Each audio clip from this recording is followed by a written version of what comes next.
Hi,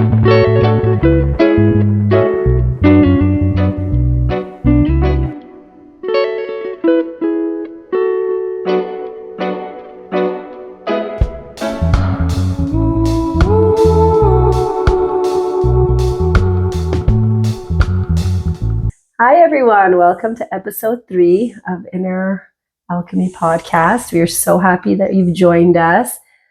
Today, we thought we would talk a little bit about the one man that we touched on in our first podcast that really pushed us forward into our journey and got us to where we are today. And we are talking about Michael Singer. So for when we keep talking about a year ago and a lot of reading and sitting and talking with each other, that was the time when we started listening to his podcast, and it really pushed us into getting his books. And we spent all of our free time, and we made free time to read his books. And any waking moment that we had outside of our normal responsibilities, we were just immersed in his material. And then that's when we started to sit together with our coffees reading, and every gem we would stop and we would have conversations. We would relate it to our lives. We would relate it to our experiences. We had so many oh my God, and aha moments. And it was just so powerful. So we thought that we would share the book with you guys and what we have read, and some parts that really stood out, that really gave us those leaps that we always talk about.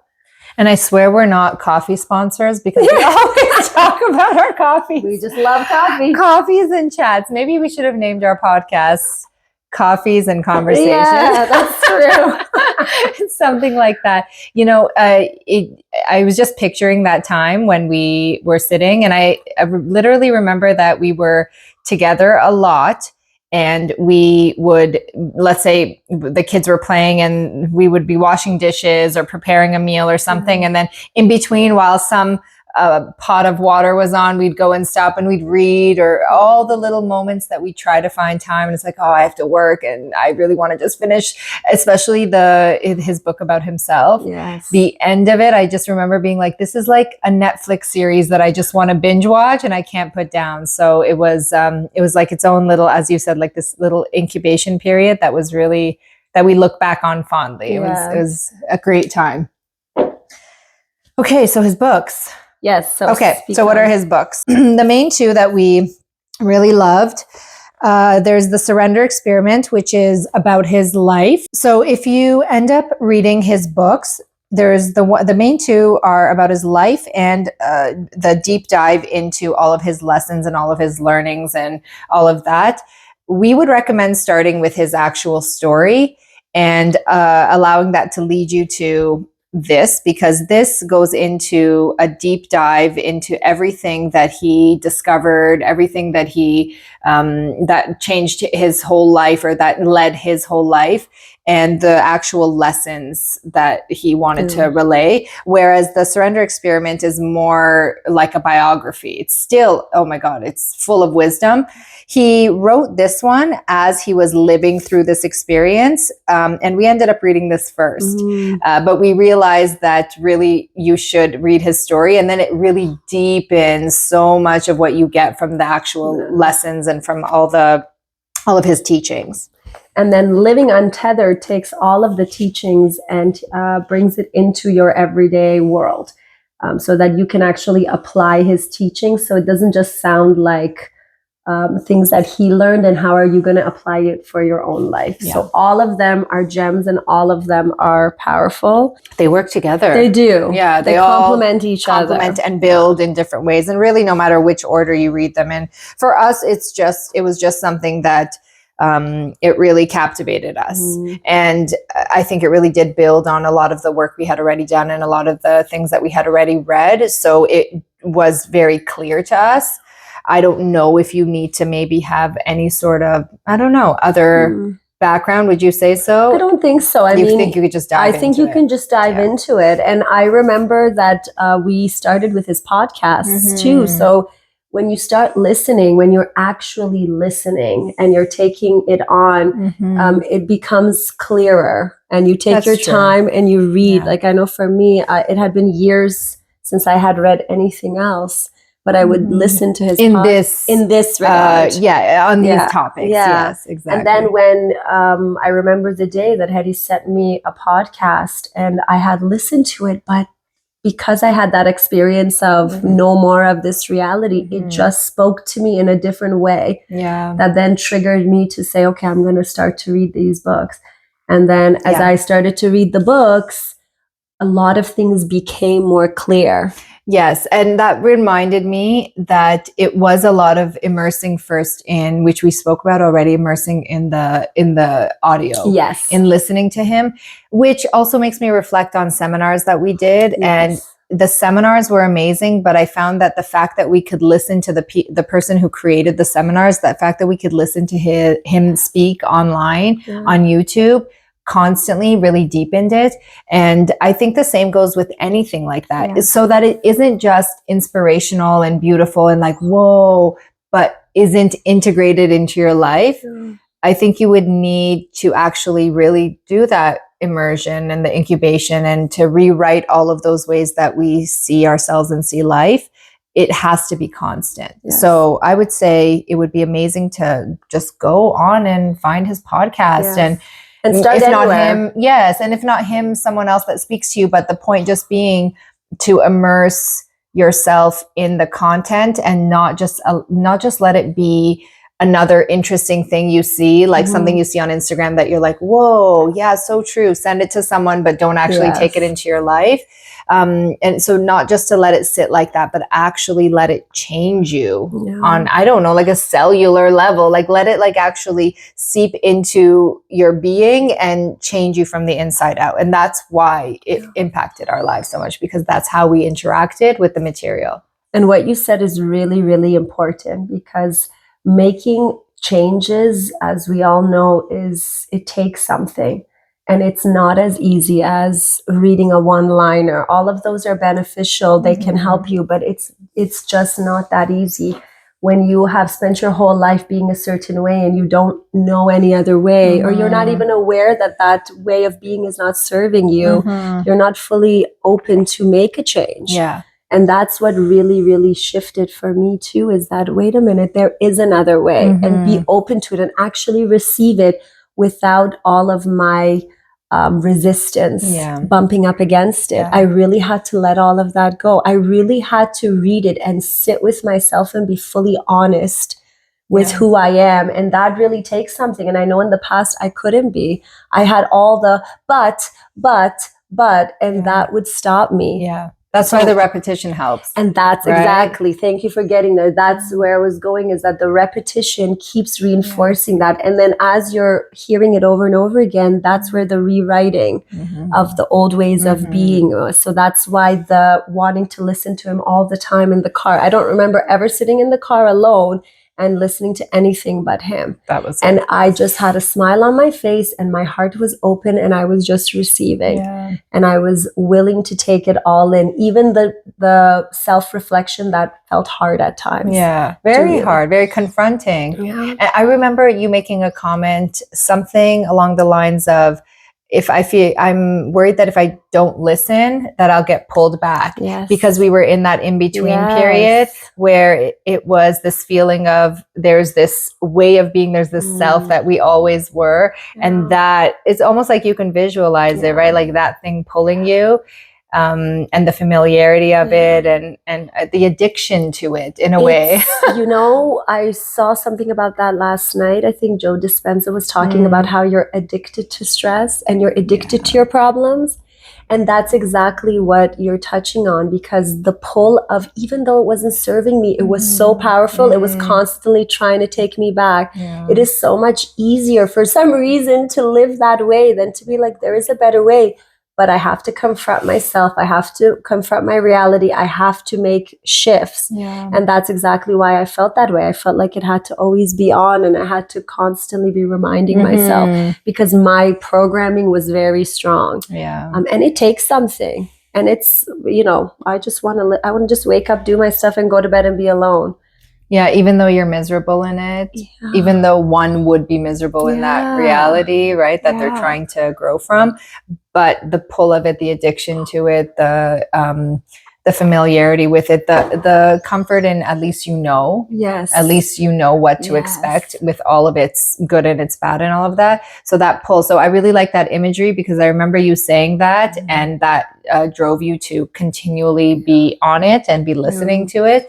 And I feel very similar to that there was this feeling of this needs to be a part of every cell in my body and all of my being and my mind and my subconscious and all of that. And we did that.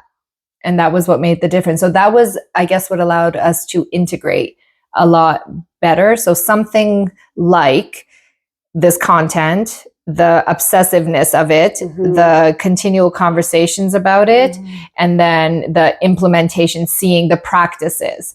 So that was what really allowed us to firmly, make a change, which maybe we can touch on then the weather, the how we started, like those little things of how Singer says, start with these things to practice and bring it into your life. So a key thing that he touched on that really spoke to me, and I practiced it every day, was the fact that you're not even okay with the weather. So when we talked about why am I not okay, he talks a lot about that. Why are you not okay? And then something as simple as I wake up, I'm getting ready to go to work, I do my hair, I put on my makeup, I open the door, and it's pouring rain. And just that alone can ruin my whole entire day. And I can have that thought that comes up, oh, of course it's raining. I did my hair today and I did my makeup. Of course the weather is going to ruin. Now there's going to be traffic. Now there's going to be this. And at 9 a.m. in the morning, I have set the stage for my day. When none of that is in my control, it's not in anyone's control. We're on a planet, it's the weather. And something as simple as him just saying that, I remember just being like, oh my God, I have done that. I have been mad at snow. I have been mad at rain. And I have taken that anger and I have snapped at someone else. I have ruined my whole day over it. I didn't even realize that I was doing it based on that. And that's just as simple as the weather. And then he talked about just driving in the car. Traffic. Weather and traffic were the two key ones.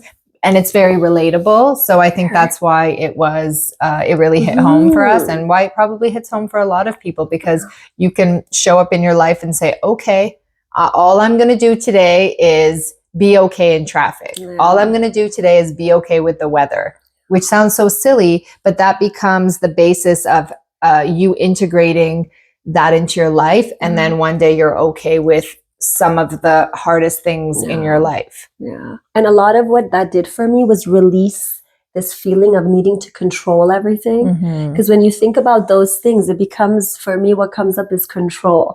So the weather has to be, I have to control that. Then I have to be in traffic. I have to control how everyone drives around me and don't cut me off and don't do this. And then I go to the grocery store, I have to control that. I go to the office, I'm controlling all. So again, the outside world has to be a certain way for me to be okay. And that's what something as simple as traffic. And I remember sitting in the car and I remember driving, and of course people cut you off, people do things. And then I had this moment of like, oh, Mona, do you know how many times you've accidentally cut someone off, or you've changed lanes and you haven't fully noticed, or I was distracted with the kids.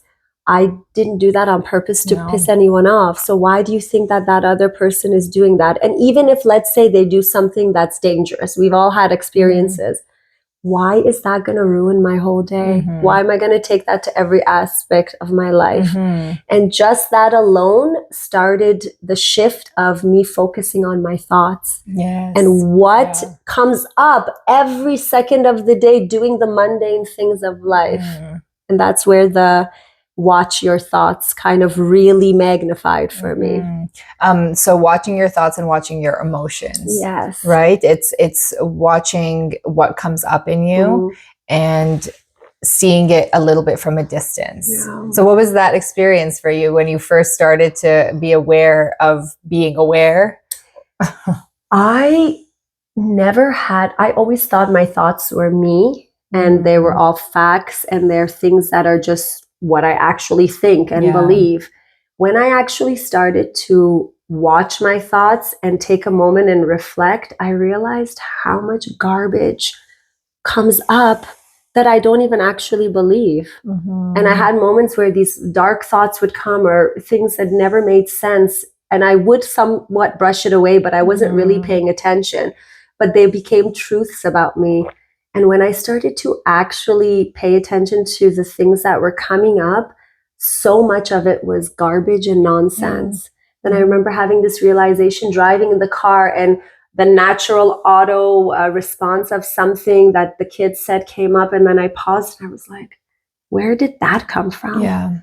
Why did that even come in my mind? That's not what I think. That's not actually what I think. So that clearly comes from some other experience, something that made me have this thought. And then I saved it in my programming. And without even thinking about it, it comes up. And then it's associated with some emotion. Yeah. So some emotion ends up coming up as well. And I think that's what was also as powerful as looking at our thoughts, but looking at that thing of like, why did I just feel that weird gut feeling?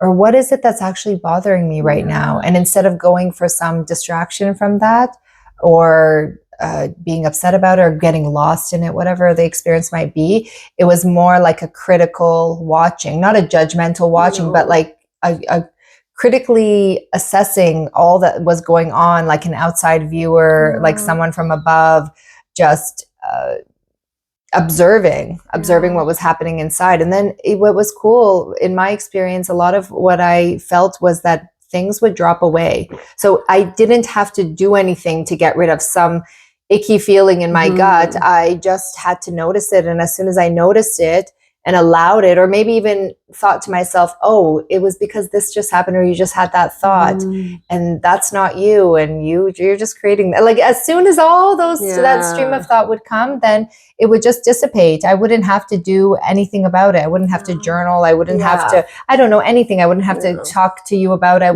Anything, or do anything to distract myself or resolve the thing that I thought it was about. I could just watch it genuinely dissipate in my system. And for me, it's always been a lot of like gut things. If it comes up, gut, maybe heart. But I really love that, because as soon as, you watch it, you don't have to do anything. It's just effortless. You see that it's like, I don't know, it becomes like fairy dust. It's always visual for me. So I'm just like, I see that it just disappears. And in a way, it's also heard or seen or felt. So it's not a shaming of it, or it's not like oh no, that's not my thought, go away thought, or that's not my feeling. It was more just oh, there it is. That's not me. I didn't choose that. And no suppressing it. So that was also a key thing that that when you read his book is you realize that sometimes you say things like, oh, that's okay, or that doesn't bother me, but really you're suppressing that feeling, because you're not actually just watching it or being like, where did that come from? This doesn't serve me. This isn't really me. And releasing it, you're shoving it back down. And what used to happen in the past was that would come up in another interaction. I wouldn't realize. I would not connect the dots, but it was there. So I think for both of us, getting rid of that, because we do a lot of everyone. We suppress a lot of feelings. We suppress a lot of things. We don't deal with them fully. And we think that we've dealt with them, or we think that by being tough or being positive, that's the thing about positive that sometimes is actually quite negative for you, is you're really just shoving that all down there, and it's going to show up. You're rationalizing it away. You're intellectualizing it away. So when you said just that, that thought you had, no, I'm not bothered by that. Or you intellectually understand it, it's still lingering in your body, but consciously you're like, no. But it lives inside of you. And that visual of, instead of this, it was this. Singer opened that up for us as well, that we allow it. So it's almost like it fills your body and you allow it, and then release it. It's just gone. It just goes. It goes. So feel your feelings and then release them. And I remember constantly saying that, feel your feelings, because I would have shame around certain feelings. I would have shame around certain emotions, or if something would come up, it made me a bad person for even feeling that. And a lot of that started without me even realizing when I had kids. Because a lot of emotions come up when you have kids. And I remember even if I had a little bit of a negative emotion or a bad emotion, I was a bad person. Yeah. Versus stopping and being like, okay, that's interesting that I had that thought. Doesn't make me a bad person, doesn't make anything about me. I just had that. Okay, thank you for being there. Thank you for showing me something, and please go away now, kind of thing. So that was also very powerful. So the section where he talks about your thoughts and watching your thoughts was a huge shift in my life, that I was able to every day practice that. And I remember actually saying, okay, every day practice, every day just watch your thoughts. What is you? Did you actually think that? Where did that come from? Why do these automatic things come on? Like it's just there automatically. I didn't even have a second to even really process what's in front of me. And then these thoughts pop up. And then once you start to notice that, then you realize how much of it is automatic from the past. And it's not at all about the situation that's in front of me. So I was not present dealing with a situation, an old version of an interaction that triggered something for me in that moment was the response that I was bringing to the table. And I had been doing that for probably my whole entire life, not even realizing. And then you get to the realization that that's why nothing ever changes. That's why you're just replaying the same thing. So it's not that everyone out in the world is a problem and everyone's out to get me. It's that I have just been replaying the same stuff in different versions. And it has done nothing for me. So that was huge. It's a big shift, and it's the difference between being, again, reading something or hearing something and have it be profound versus have it be profound and actually be implemented in your life. So the profoundness, and I think this is a common experience for a lot of people where they feel like they've been doing something to improve themselves or working on themselves, but then something happens in life, whether small or big, and then they feel like they've been taken back, right back to their old self or their usual self. But I guess that's the difference, is there was a removal of the judgment of that. We were in some sort of process, even though it was instantaneous in a way, yet somehow it's this paradox. I don't know. So you have to experience it to know. But at the same time, we were also in a process. So there was a lack of judgment about it. It was just like an interest, a curiosity, an awareness. And so inside of that experience, we didn't have, it wasn't, there was no judgment about, I'm going back to this, whatever, this experience again, or this reaction again. And even if that did come up, it was part of the process. It was a noticing of, oh, look, I'm judging myself for doing the thing that I've always done. So it was always like some level higher and higher of watching and catching. It was not perfect. It was just that you were in something. And so you felt the shifts and the differences, and you knew that you were going towards something significant, and you could feel the shifts in yourself. I remember we would talk about, let's say I'm speaking, so I'll speak about you, for example. I remember being like, oh, you're different. I remember one of my daughters saying, you're different. I remember our mom, I talked to Mona and like she sounds different. But in a real way, not in a, I had one conversation and you sound so positive and optimistic, not like that. Like there was a difference in your tone, in your way of being, in your way of seeing things and all of that, and like a calmness. So that is proof of how it actually works. And it was short. It was short. That's why I touched a little bit of, like, it felt like it was lots of reading, but it felt like really quick leaps. And what everything you just said goes back to using life to free yourself. So it was using life. So we took life, we sat together and we talked, and we took everything that we were learning and we used our life, our experiences with no judgment, things that were happening right then in that moment in our lives. And that's how we made these big leaps into the next level. And then we applied it every day. Every day we were applying it. And I felt the same about you and talking with you, because you were going through stuff too. And I remember just being like, the way that you're carrying yourself through all of that is, I had a moment of like, could I do that if that was me? Because it takes something to still wake up every day, smile, be with your kids, and have that energy, but you're still dealing with stuff, right? Big, heavy stuff. Big, heavy stuff.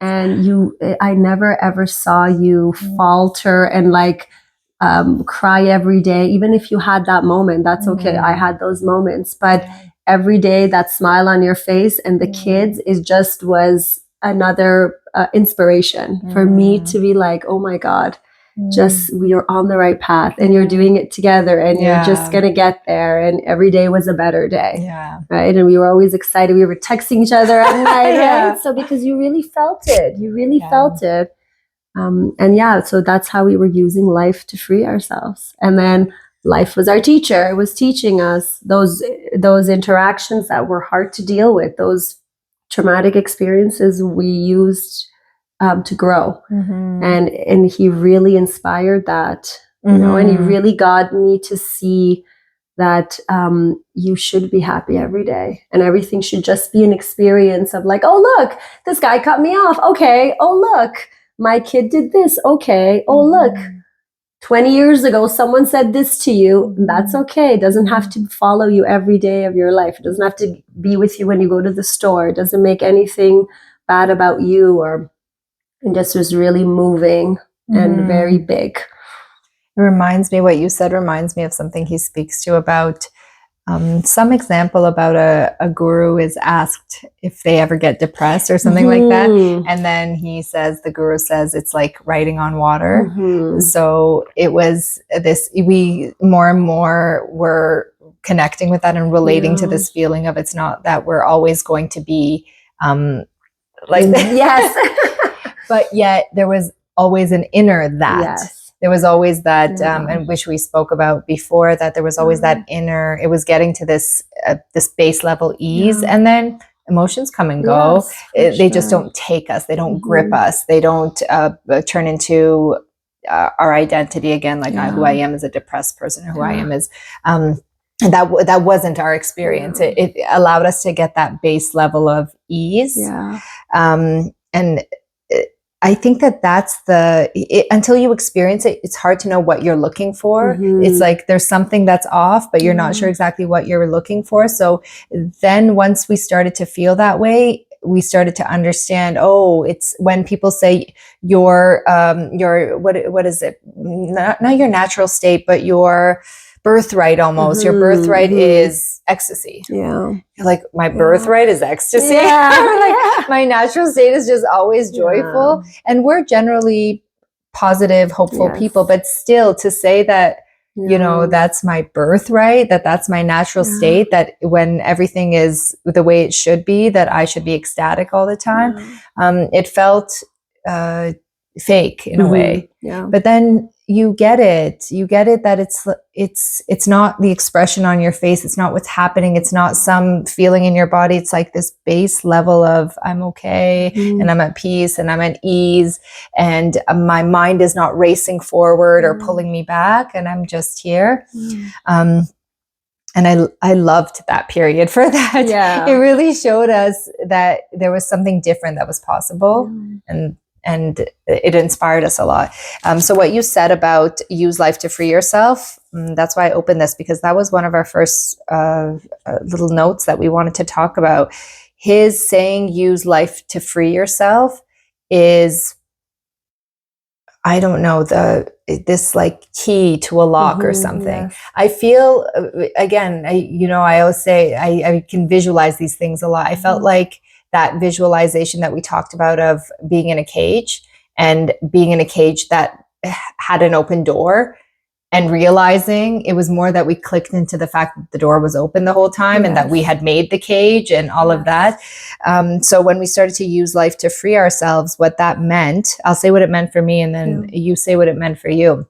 What that meant for me was that in front of me weren't obstacles and challenges and problems and my ways of being and bumping up against the world and its ways of being and all of that. It was more that I came into this understanding that everything was reflecting me, and everything was showing me the places that I was not free and where I could free myself mentally so that I could just be in life without all these constraints. So it was really shifting where, last time I spoke about how everyone's my teacher, because that's what came out of that. I didn't need to be, I wasn't dealing with a person. I was dealing with myself, a reflection of myself and something I needed to see in myself, something I needed to unlock in myself. So now I try all the time. It used to be my screen background on my laptop. Use life to free yourself. And to touch on everything you said, because I feel exactly the same, is everything, like I was saying on the last podcast, was my mirror. Every interaction was a mirror, was like I was dealing with myself. Yeah. And all of the things that I had kept in my cage with the door open I kept them there. None of those things needed to be there. And once I was able to face them and see myself in it and just deal with myself, like looking in the mirror and having a conversation with really me, like deep down after all of the layers of, as we say, poop was gone, is really when I started to use life. Yeah. And we touched on triggers and the things that would cause those emotions. And I used to always say that heat that I would get in my heart when something would happen. And after I would deal with it the way I dealt with it, and then because that wasn't really me, that was my programming dealing with it, later I could reflect and be like, why did that make me so upset? It wasn't that moment. It was something else. So that's where I would go and figure out, where did that really come from? What are those triggers? And that's how that I was using life. I was like, oh my goodness, it's because of something that happened then. And this moment made you remember that and how you felt there, and you dealt with it the way you should have dealt then. And now you're dealing with it right now, but really that's not the moment.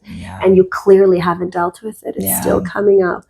And that was really amazing.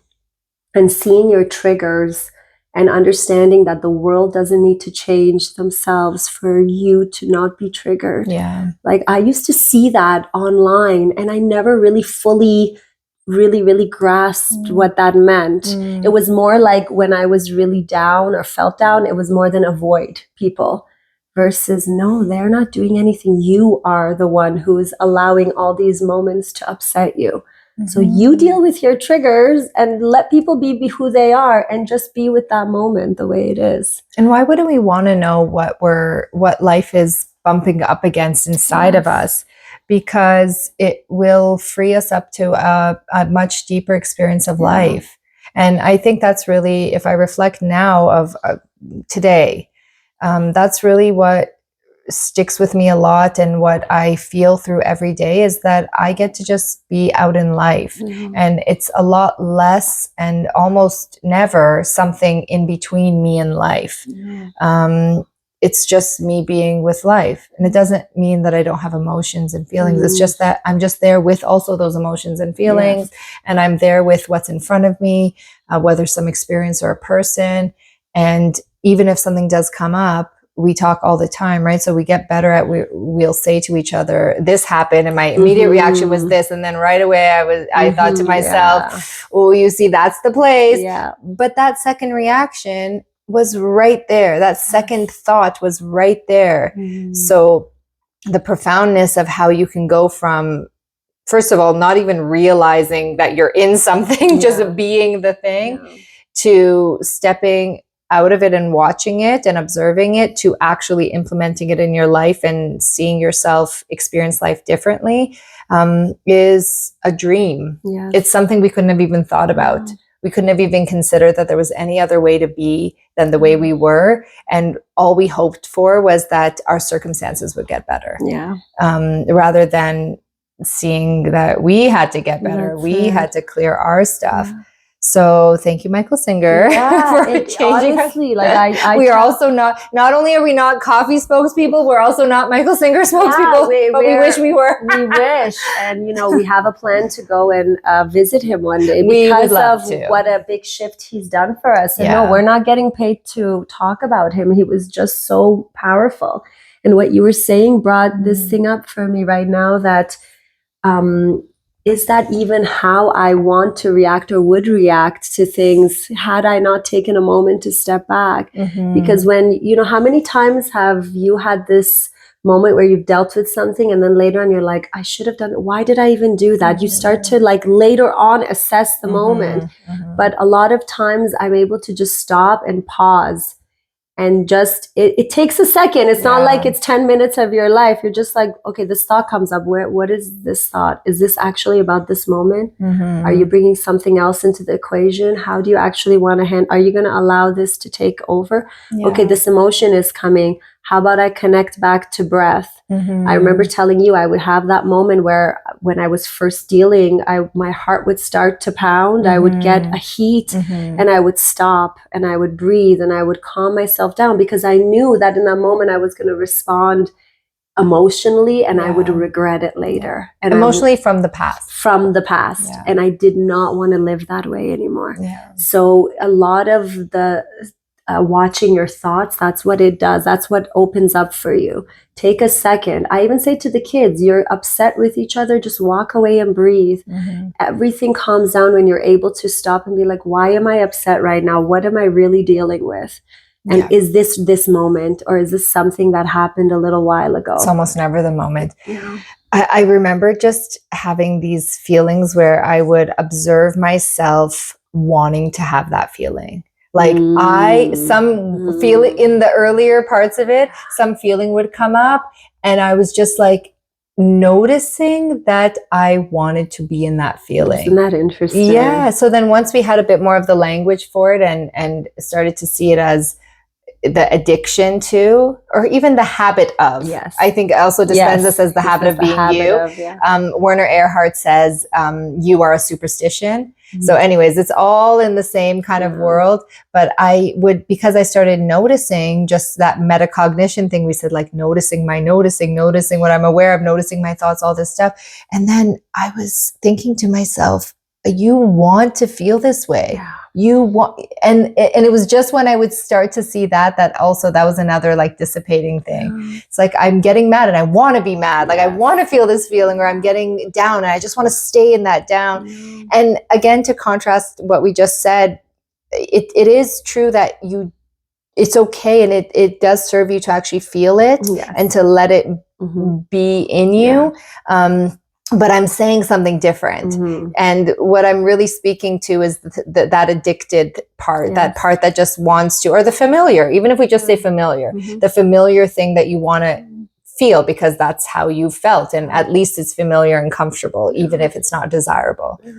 But what comes out of that is once you watch it more and more and you allow it to, the feeling to come up, slowly it goes away to the point that when another interaction comes up similar to that feeling is no longer there. It's just not even there. And that's what's huge, is that I can have similar interactions that before would cause me to get, my heart would race. I would get a little bit shaky in my hands because that my body was going into stress mode, into survival mode, into whatever. And I thought that I had to react in that way. And my thing was always to jump to anger. And get angry. And now I catch myself sometimes like, I even say to myself, good for you. Like your heart is not, you're just okay. And in everyday situations, and sometimes difficult situations, and sometimes just normal stuff. And that is why it's so powerful to allow that feeling to come up. And don't make yourself bad. Don't say anything wrong about you. Just, it's there. Thank you for being there. Thank you, the feeling of sadness. Thank you, the feeling of anger. And I don't need you. Like it's not here. It's not okay to be here in this moment. And then it goes away. And that's really how I've been able to make those shifts in everyday life when dealing with any kind of issue or problem that comes up. And so that makes it twofold. It's not just that you have an inner experience that's different. It's also that now your outer experience is just naturally shifted, not because you're trying so hard to have better interactions, or you're not trying so hard to have your kids react a certain way, or have a coworker, or have anything. It's just that the interaction is different, or better decisions, or better anything, any sort of result that you would say out in the world. It's also that naturally those can become different. Yeah. You're better with dealing with what is. You're just there in life dealing with what is. But also it seems that naturally they just change because how you show up changes. So it really is an inner change, and at the same time an outer reflection of that. So why wouldn't you want to do that? Why wouldn't you want to, like, you know, I think that about us, and I think that about other people. Everyone's on their own journey and on their own path. But sometimes I'm like, why wouldn't you want to just feel good if there was a way to feel good? But, you know, for so many years, I was up and down in feeling good, and I would hear things, but they wouldn't fully sway me, and I would get pulled back and all that. So it's not at all, I don't say that in a judgmental way. I just say that more in the way of, I think when you just are okay, you want your world to also feel okay, right? It's just like how we want our kids to feel okay. And sometimes they have to go through what they have to go through, and that's okay. But you're like, no, I swear if you just listen to me, you don't have to suffer, I promise. But that's not everyone's path, and that everyone has to go through it the way they have to go through it. And that's how I felt too. I mean, I would have moments of like, there has to be a better way, or reading other books or seminars, but never really actually applying it. And sometimes thinking that I couldn't do it. Again, back to the thing of not you, because you are an X, and you are and those hard truths about myself that I thought were real. And of course, if you say that about yourself, you're going to live into that. And that's always going to be there, even though you don't realize. And even if you're like, I don't want to be angry. I don't want to be like, I don't want to be scared. I don't want to. Then it comes up and you're like, see, I can't control it, because we don't have the skill sets. And that's the thing. And that's when we can get out of, or maybe when we got out of a lot of the shaming and the guilting and the stuckness of it, because, you know, we don't, how many people have the skills? Where do you go in society? Where do you go in your culture? Where do you go anywhere in family to learn the skill sets or learn the thought processes? That's not usually, how we don't know that stuff. It's like putting a kid in front of a page of math and expecting them to know two grades above them when they haven't had that skill set taught to them yet. So it's the same for our regulating our emotions, understanding our thought processes, understanding how our minds and our bodies work. No one's ever told us. But no, there is a wealth of knowledge out there. There is. And it's just not a part of mainstream culture enough, or in a way that actually impacts people, because we see that there's literally a mental health crisis. There's literally a crisis in people's homes all the time. And it just seems to be getting worse of what they're dealing with and their mental state. So clearly it's there, but it's not actually reaching people, impacting their lives. And we've talked about this, that this is what they should be teaching kids in school. In a proper way. So that then they can go through life. Yes, you need an education, but all that other stuff that kids deal with at school, especially with each other, with the teachers, it makes it easier. And at a very young age, if you're able to have emotional resilience, and not just knowing your emotions, not just knowing I'm angry, I'm, the colors, and I understand why they teach that, but going deeper into understanding where those things come from and how to actually deal with it in a more practical way that helps them. Kids are very high emotion, of course, right? They're young and they're experiencing the world. And then when they don't have those skills, that's where it starts, where they're programming themselves to deal with things a certain way, like just simple interactions at school with friends, even with teachers. So I think that it's very, very important to teach kids at a young age, so that as we get into adulthood, and of course there's a wealth of knowledge, but it came to us later in life. it comes to a lot of people later, and it never comes to some. And to some, You know what you just made me think of when you were talking Mhm. about the colors of school? At school, how they teach kids like to label their emotions by color. It's so counterproductive because it's actually doing the opposite of what we've learned and what we're saying, which is to distance yourself, to watch it, to see that it's not you. Because as I'm labeling it, it's like saying my arm. It's me, Yeah. right? It's part of me. So if I'm labeling it, then I'm owning it even more. And even though there's a beauty in owning it and allowing it and being with it, but it really just makes it something that's almost like fixed in you or something you can't control. Yes. Oh, there's the red. Yes. There's the red coming up in me. Yeah. It really made me realize that that's actually so counterproductive in its own way. And when you said that, it made me realize, what does he always say? You are a person experiencing anger. You're a Yes. person experiencing depression. Mhm. I'm a person who's experiencing sadness Yeah. versus I am sad, I am depressed. Yeah. And that's the difference if they were to teach children or if Yeah. we knew that, right? Because then that becomes, that's you. Mona is angry, Mona is sad, Mona is unhappy, Mona is whatever, XYZ, versus I'm having that experience. I went through something and that feeling came up and I sorted it out. Sorting it out is also important, not suppressing it, not making it someone else's problem, not becoming a victim. Yeah. And thank you no longer serves me, and then it goes away. And they're going to come and go, and that's okay. Yeah. But I don't have to take ownership and make it who I am. Yeah. And that is very, very different. A very different way to look at it. Yeah. And that's those were huge for me, and watching my thoughts, and I still do it all the time. Yeah. And I still have moments where I might react, but it's way less now, and I catch myself a lot sooner.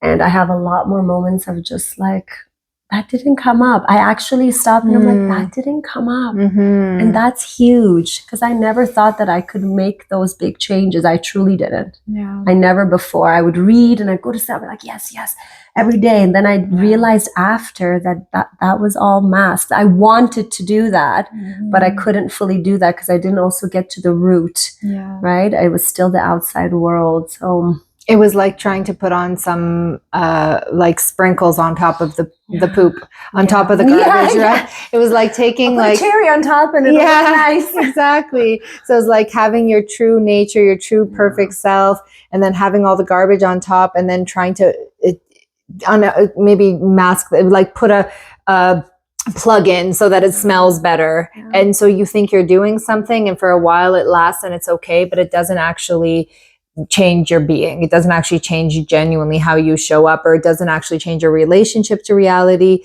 And the second you're triggered by something and you're pulled back, and then you're just like, it's like the thing of I committed to the gym, but if I miss one day, then I might as well not go for the rest of the year. So it becomes like that experience versus this experience. I missed today at the gym and tomorrow I'm back at the gym. It's that, but for our minds. Yeah. And then you could watch, I can now reflect on my kids, and truly when you look at infants and young children, like they're just a bundle of joy. They're just always happy. Everything makes them happy.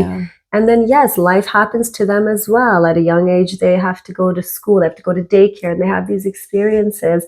And it's so different now to look at it. I say this so many times that if I had all of this wisdom back then, I would have interacted with the kids differently when it came to dealing with any kind of stressful situation. I remember even being like, that's part of life, but okay, it's part of life, but it doesn't have to dominate you, and you don't have to become, what's the word? Maybe molded by. You don't have to be molded by those. Yeah. You can, I say it now to my middle son when he has an interaction at school, to not take that on and make that something about yourself, or say that I am this person because this happened. And that's really interesting to stop and watch. And that's the whole thing of the mirror, which I really love. It's constantly you're looking at that. And I would have moments before where I would have, like, I always say, that voice say something, but all that other programming was just bumping up against it. And I couldn't take the next step forward. So I also wanted to touch on the surrender experiment, just the gist of it and the gist of what I got from it. The whole book is his story of his life. And the main thing that I took away from that was this ease with life, how he showed up to his life with ease. And instead of trying to do anything to life, take anything out of life, extract from life so that he can give himself some sort of experience of life or feel okay inside of himself. He dealt with himself and he just showed up in life, and life would just present him with opportunities, with experiences, with a different variety of, I guess, just experiences. And in his interaction with life, he allowed himself to basically unravel, right? So he unraveled himself, all the hard truths, like you say, the fixed parts of himself, and he just showed up and interacted with life however it presented to him. So for example, if he was doing a certain thing, like trying to get really good at meditating, so spending a lot of time alone, he would have something come into his world. So for example, some business opportunity, something would come into his world, and he wouldn't fight it, he wouldn't resist it, he would, even if he didn't really want it, sometimes he would just say, all right, this is where life is leading me. This is what's showing up in my life. And let me take that and see where that leads me. And that led to a very amazing and cool and beautiful life. And in the end, dealing with, not to give it away, but dealing with a very hard thing in life that would, take a lot of people out and have them not even be able to recover from that, and the stress of it and the years of their life it would take off. And he experienced emotions, and he also just was able to be with it.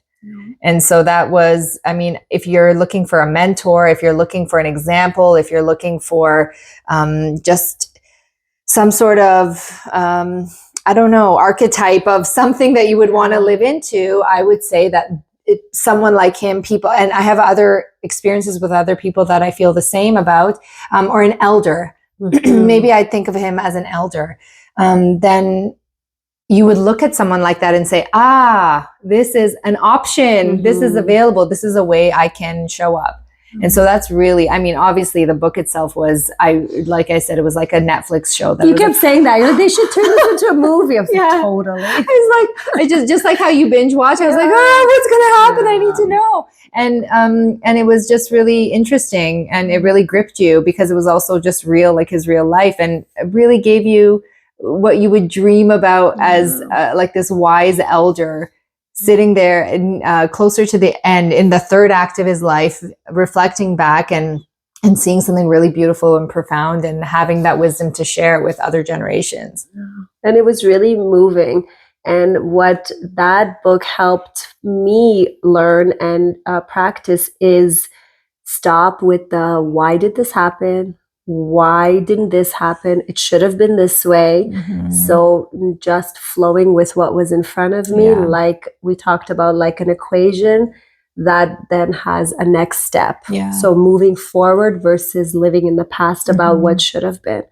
And that's really what I got from the surrender experiment, is to just be with what is and flow, and don't constantly fight against it. And don't think that any problem is something that is going to destroy your life or you. It's just something that's in front of you. You can either deal with it X or Y.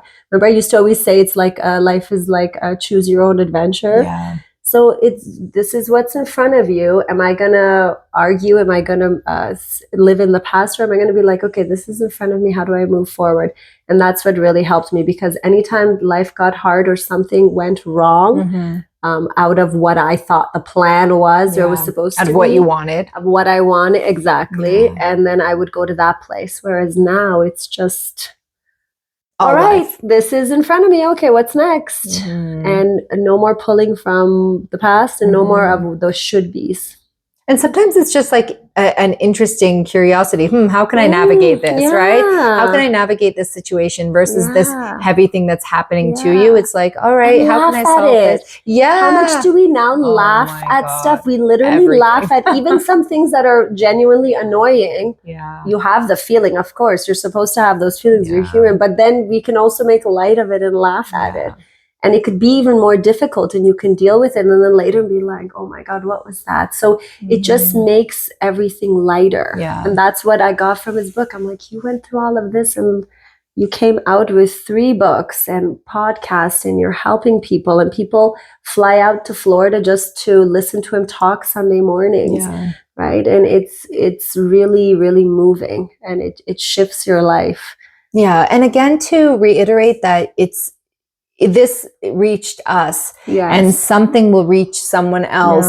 And I think the key principles to take away are to immerse yourself, to dedicate yourself to it, to allow it to really actually change you from the inside, to actually take those skill sets, not because he said a certain thing. That reached us. A lot of people say similar things. A lot of things that he says come from ancient wisdom. It is about what he said, but it's also the practices that we enacted that allowed it to actually reach us. And yes, unfortunately in life, often it's through crisis. And for us, it was also in a way through crisis that it reached us. That's okay. You would love it, you would love for it to come through just through inspiration, or through contemplation, or through not having to go through such hard things. And yet on the other side of the hard things, it's such profound shifts, and you can see why it was all there. But the point just being that it doesn't have to be a specific person. It doesn't have to be specific content necessarily. It just has to be your openness and your ability to just kind of, in a way, obsessively, with faith, knowing something different is possible, something amazing is possible, immerse yourself and allow that to kind of, wash over you and change you from the inside. And he touches on that when you want to, you make the choice to, and you want to wake up and lead a different life, and show up in your life differently, in a different way. And yes, everyone will have someone that really speaks to them, and that's totally okay. And you'll have 5 of them. We will listen to multiple people. The point is to get to the end, which is to just live in life and flow with life and interact with it in the best way possible, because no one is out to get you. Life is not out to get you. We weren't put on this planet to struggle the whole time, and we're not fighting lions and tigers. We always say that, but yes, we have real life issues and real life stuff that comes up, and it's always going to be there. I think that's another thing that really sat with me, is there's never going to be a day where there's nothing to deal with. So instead of this, again, not another day, every day. So is every day going to be a headache? Am I going to go to bed every single night drained like I ran a marathon, or am I going to just show up and take everything on and deal with it the way that it's presented to me, and not let it live in my heart and in my body, because every day there's going to be something. So really, truly, highly recommend reading these books and really taking it on, listening to the podcasts, and kind of just being very open to receiving, and being okay to sit with yourself and just with yourself, if you don't want to share with anyone, or talk while you're watching us to yourself, so that you're also releasing it from your body. Because I remember saying that to you too. Sometimes I just say things just to get it out of me and out of my body. And those big shifts and leaps will come.